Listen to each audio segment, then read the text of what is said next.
Welcome to the Elevate With Us podcast. If you're new here, please be sure to like and subscribe and do all those things. And we are really in for a treat today. You know, my guest today, I don't know if you've ever been to an event and you just never know where those relationships are going to go. There's nothing better than a serendipitous meeting with a fellow entrepreneur. So I'm so excited to welcome Michelle to the podcast today. Hello. I definitely never thought going to a networking event was going to lead to a amazing business partnership. So I must say, I didn't think anything was going to come out of that event, but the best thing that came out was you. And I almost didn't go.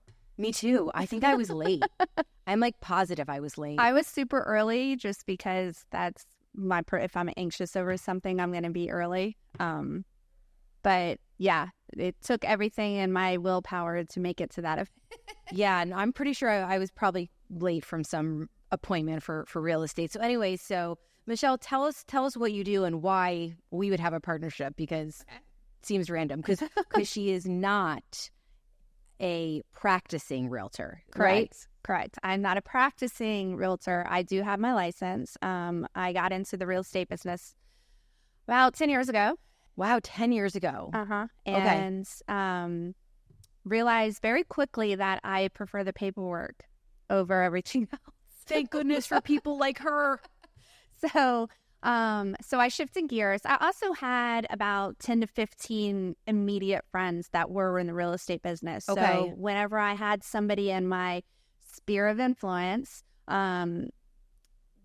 they had too many people to choose from. So it was, and I'm not into competing for business. So I'm not the type to convince somebody why they should use me. I'm more of a, I know I'm awesome. You should know I'm awesome. Let's work together. And she is really awesome. Like, really awesome. I actually last night was like, do I really want to have Michelle on here? What if other realtors find out how great she is and she gets too busy for me? We haven't even really disclosed what she does yet, but I was a little worried that this might take off for you, and then, you know, you won't have time for me. I will have time. I will always have time. But so I shifted gears and I started focusing mainly on the paperwork side of real estate transactions and babysitting the transactions for agents. So now I work, instead of working for buyers and sellers, I work for realtors directly. And I help them manage their tasks, their paperwork, their compliance with their brokerage, and all of that. So all the things that would keep them in front of a computer are the things that my company now manages for them for a minimal fee, so that they can be out networking, socializing, showing property, having those one-on-one meetings with their clients, and not being bombarded with the things that would keep them from doing those things. So that's what my company focuses on, and the company is called Hooked on Closing. Obviously, we are a beach town. My husband and I love fishing, so Hooked kind of was a given thing. It's super catchy and great. I mean, it's really, really great. So basically, you provide transaction TC work. Yeah, is what we call it, or what do they, contract to close, various different things. Yeah. I was once a TC. Back in Colorado when I didn't have a license there, but I was wanting to get back into real estate. So I know how hard your job is. It's really not that easy, because it's a lot of now. Mm-hmm. It's not my forte is paperwork. But I really respect anyone that does it well. Before I met you, I had probably 5 TCs. Was never really impressed with any of them, if that makes sense. And I think it's a very, what's the word I want to use? It's just a hard field to succeed in. It's a niche. Or be successful in, and to go above and beyond and to provide real value. But, you know, if you're an agent out there and you're selling, 2 to 3 homes a month, I urge you to leverage your time with things that you don't need a license for, like being a TC. Yeah. However, I love that you have your license, because it really, really helps, right? You can be like, you should check with your broker on that.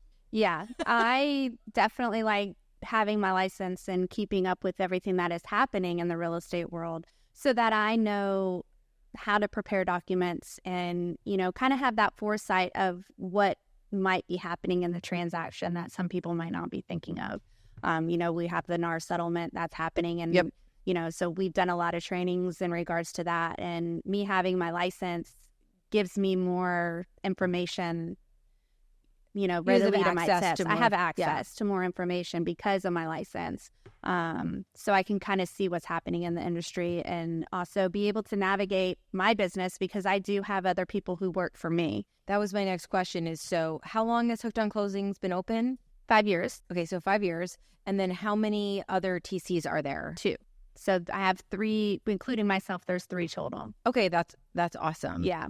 And the nice thing about the way our program works is if one of my girls needs to be out of the office for the day, I can flip into her shoes. And what I mean by that is in our system, because we're all digital, we are a 100% digital company.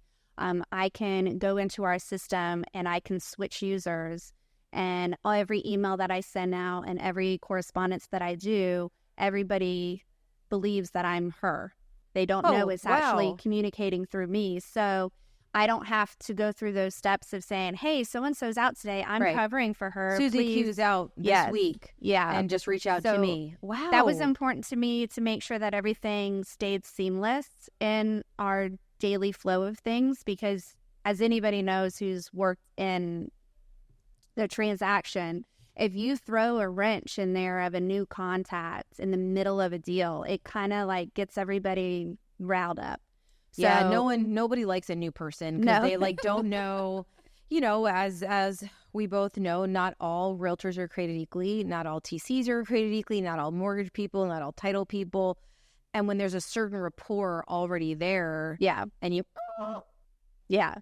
that's exactly what the bus falls over instead of it like, I hate saying the word clicky, but it almost is a little clicky. Well, like a little group. Everybody likes the group that's formed at the beginning, and let's not make any changes. It's so funny, being a realtor or in real estate, you should really be okay with change because we're not. No. We're really, really not, which is really funny. So I want to talk about your emails because it was something that impressed me so much. Is that you create this beautiful branded email when you partner with a realtor. Yes. And why do you do that? It's important for us to become a team member of who we're working with. So we brand ourselves to that agent. So when our opening emails go out, it is going to say my name, my phone number, but I'm going to be branded to the brokerage and the agent that I'm working with. So that everybody knows that I'm part of the team, and it's not to be confused or anything like that. But all of our templates are very much the same, unless we are customizable. But in our 5 years of doing this, everybody enjoys what we have already. So nobody asks us to change it. The only thing that they might ask us to do is attachments. So they might want a branded utility list that goes out with the email to the client. And so that's something that we're easily able to swap out and attach to each email to even brand ourselves even more and, really give that extra step to, our opening emails and that sort of stuff. But that was another important thing that, to me, to make sure that, hey, while we might partner with a brokerage, our agent is our client and we're branding ourselves to them and we're doing what they want us to be doing. We will also be doing, the compliance for the brokerage and making sure that all of that is handled. But, you have a lot of brokerages that might have an in-house TC and their focus primarily is going to be for the brokerage and not the agent themselves. And we really focus on the agent and helping the agent grow their business and giving that superb, customer service, so to speak, that makes people go, ooh, this was awesome. For sure. And I think, sometimes, and I know there's some of you out there that feel that way, you poo-poo on agents that use TCs because you feel that agents should do all the work. and you're partnered with us at Realty 𝗥𝗲𝗚, and a number of the agents utilize your services. One of them had a really bad experience with TCs, and when she came on board, she was required to use the in-house TC and pay them. She was like, if that's what you have, I'm not doing it. And I said, okay, Miss Agent, I don't have it in-house one, but I do have a partnership with one, and she's a top producer, this agent. And I said, I think if you utilize Michelle, you're going to be really impressed. Because she was like, oh, I don't respect agents that use TCs. And I said, listen, she's not that kind of TC. Yeah. She doesn't speak for you. If there's an email that goes out that is important and she knows you haven't responded to it, she'll text you. You're literally an extra set of hands. Correct. Like, you're just support in the best possible way. You're not making decisions for me. But you're like, hey, agent, the FHA addendum came out for the mortgage. It needs to be signed because it's time sensitive. And if, as an agent, you're on vacation, you're at the doctor, you're in bed, you're at your kid's field trip, you can quickly log in and sign quickly, which is amazing because you don't want to be holding up that bus. Right. You're not doing it on purpose. You're just not living in your email. And you do live in your email. Yes, I do live in so I'm not right now, but she's probably freaking out. But yes, I live in my email, but and I could be anywhere working too. And you're good at that. Yes, I am. Which is, I think, I mean that in the nicest possible way ever, right? Like, you and your husband, you travel and you do things, but you're never not available. Right. Which is so amazing because, I think another thing that's important is that, and I've said this, is that top agents or top producing agents, high producers, they really need to leverage their time for money-making activities. Obviously, getting a transaction closed is a money-making activity, but you can leverage your time better. But something that we've talked about a bunch is that if you're a brand new agent and you've never closed a transaction, someone, specifically Michelle's team, is a really good TC service to utilize because they might prevent you from getting into some trouble. Yeah. And we've talked about this. Sometimes agents are scared or embarrassed to talk to their broker about something because they don't want to get in trouble. Mm-hmm. You're like an intermediary. Yeah. Right? Because you've probably seen, more contracts than I have.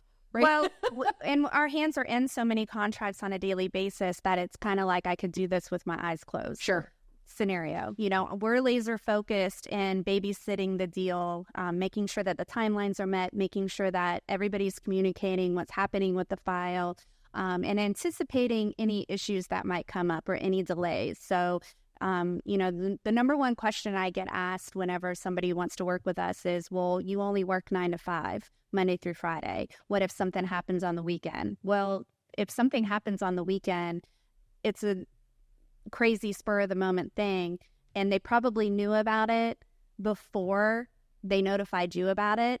So what's going to end up happening is we're going to ask about it before they have a chance to not talk to us about it. Like, we get ahead of it. So any timeline dates, we're constantly checking in with title and escrow and lender and saying, hey, what's our ETA on the lien search? What's our ETA on the appraisal? Is the appraisal back? Are we good? Do we need anything? Right. So we're anticipating all of those things and making sure that everybody is aware of what's happening.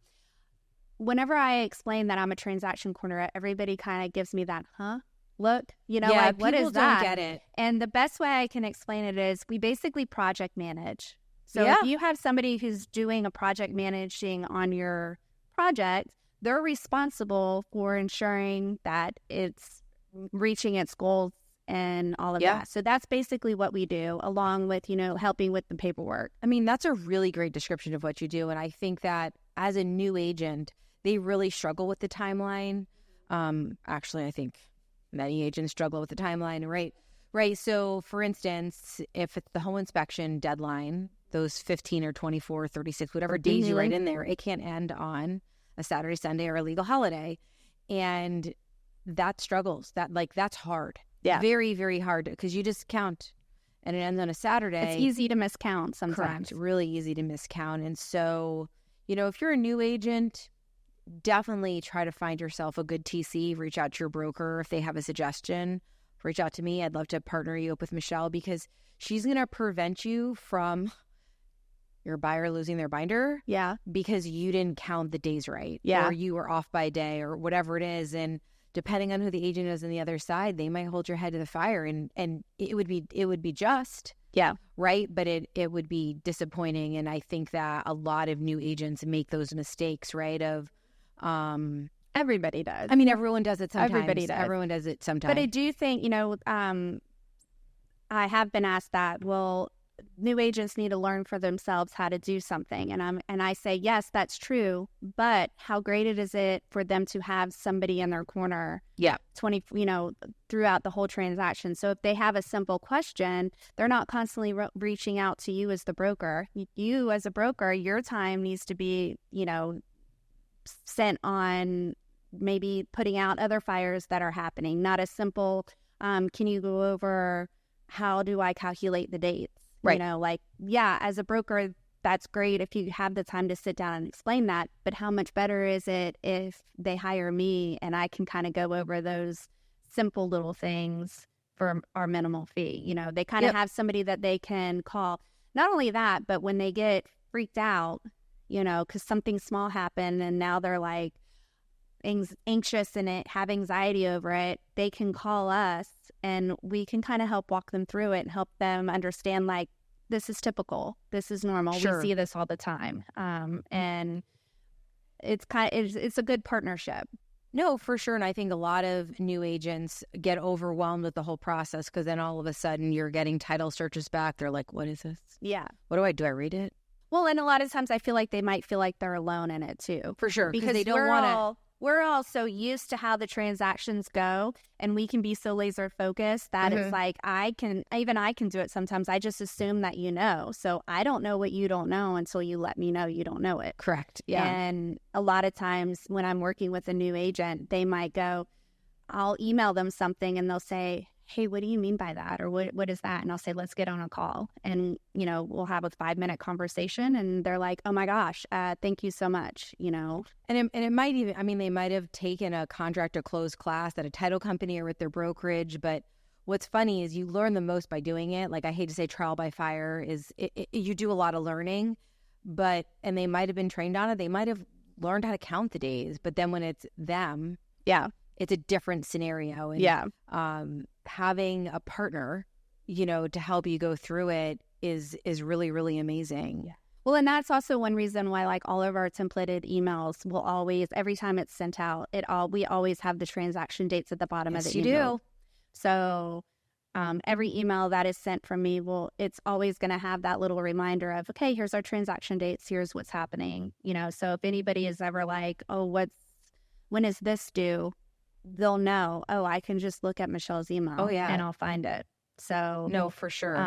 That was something that we implemented also. That's been a huge success for the transactions. No, it's really smart because it's very easy to forget. And if you're managing, as a realtor, you often have a couple of new construction closings, and those are like 12 to 16 months. You don't even remember anything about it. It's kind of like, oh, wow, we're closing, because they often only give updates to the buyer. They don't include you in it, so you have no idea what's going on.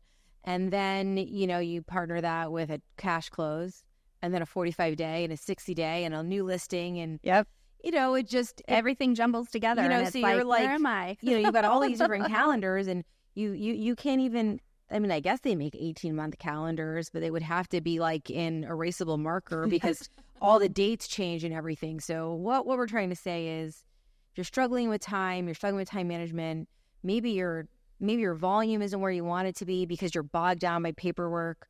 I was listening to a mastermind yesterday about helping top producers, and the majority of top producers lack time organization skills, systems, and they don't know how to leverage the money they make to give them their time back. Right. And so, for a nominal fee, you're going to get back probably 20 to 30 hours of time. And not only that, you've got another set of eyes, an educated pair of eyes looking at your contract, because, everyone makes mistakes. Like, we're about to transition to the FAR bar contracts, which means at the bottom of every page has to be initialed. I'm going to go ahead and say those initials might get missed sometimes. Well, and with doing this, the whole repair request timeline is going to change too, because there's a significant difference between the 𝗕𝗏𝗏 purchase and sale agreement and the 𝗕𝗏𝗏, which I'm curious to. So I'm in the process of looking at revamping our systems to match what's happening. Oh, good call. And I was like, I need to wait to see if the 𝗕𝗏𝗏 ends up changing their purchase and sale agreement. And I would love to see them kind of mesh together, both the best of the 𝗕𝗏𝗏 and the best of the 𝗕𝗏𝗏. But we'll see if that happens. I doubt it, only since it's the whole state. I don't know how much influence 𝗕𝗏𝗏 has. I think that there's 5 or 6 other MLSs in the state that have their own contract as well. I don't know if those have been sunsetted like 𝗕𝗏𝗏 is like calling 𝗕𝗏𝗏s it. are. So I think that also, if you don't feel comfortable with the 𝗕𝗏𝗏 contract, you don't feel comfortable with reading it, and you want someone to help you that's done it before, an experienced TC is really where it's at. Yeah. In my opinion, and you're talking to a huge control freak. That's me. I really, really have a hard time letting people do things for me. I have a ridiculously high standard. Like, Sam is always telling me that my standards are too high. That's why I'm consistently disappointed with people. Because... But you should have high standards. I guess, and to have just randomly in Ponte Vedra Beach to meet you and then to take a chance on you based on a mutual friend that we both, that's why we were both there. We have a mutual friend that's a realtor. I'm so happy I went with my gut. I just felt that you were going to be amazing, and you really are. You outperform me as a TC. I appreciate day and night. Day and night. So I'm gonna ask you a hard question. Okay. I'd love a story or two about some I'm sure you have seen some nightmare transactions. Oh yeah, so many nightmare transactions. There's as much as I can project manage. There's things that pop up that you can't manage. If the seller is not being forthright with, divulging information, sometimes things pop up on title, and, there's nothing we can do about that. I've had situations where there has been lawsuits happening. So you're under contract, you have the agent that represents the seller, and there's a lawsuit about the property, and you guys find out during title? Yeah. And so basically, then it becomes a legal matter, and, it's a clouded title. You can't sell... Because you can't get title insurance, and if there's a loan, you're in a lot of trouble. Yeah, if you have no idea what we're talking about, reach out. We just you're like, title insurance, clouds, huh? It's not raining.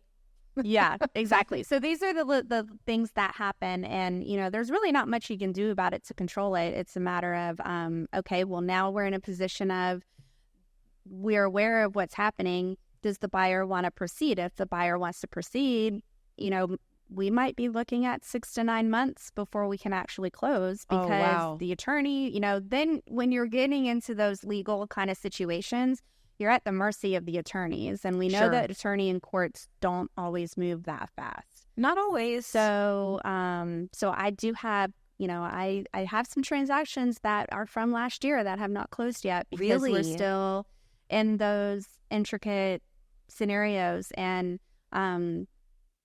it's interesting because real estate, it's never just the same. I know. It's always different. Something new pops up. I'm constantly learning new things.